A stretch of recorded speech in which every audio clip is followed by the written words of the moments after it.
Finally, we're onto abs, and we're starting with the infamous plank. And then this is a more advanced variation of the plank, just to make it a little bit more challenging. So this video is going to go from the easiest variations of abs movements, progressing onto the harder ones. This is the dead bug with a wall push.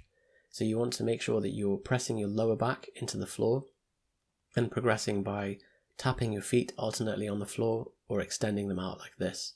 The wall push just helps you to engage your abs a little bit more.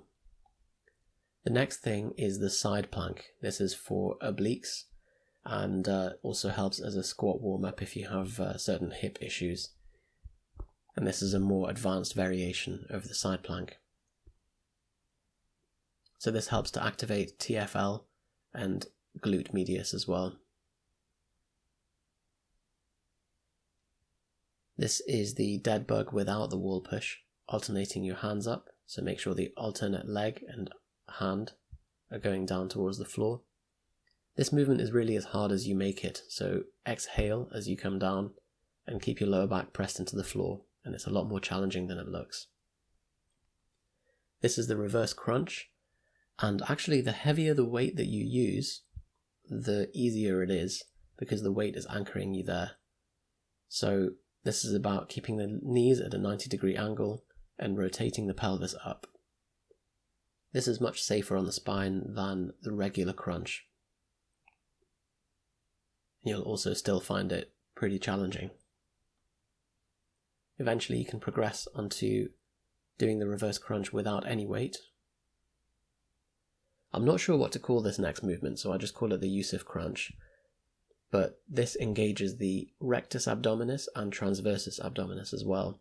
Notice there's two components to the movement, the extension of the legs and then the rotation of the pelvis, bringing the hips up.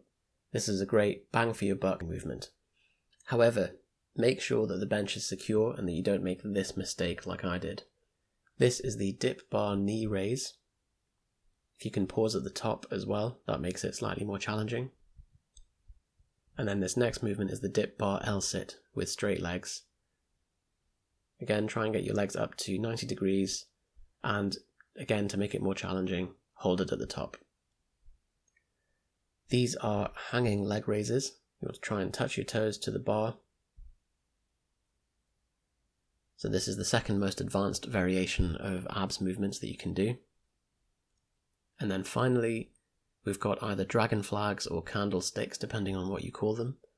You want to make sure that there's no arch in your lower back, and you're keeping the pelvis rotated posteriorly. And if you can work up to doing several reps of these, then you're doing pretty well. So that's it for abs and all of the assistance movements.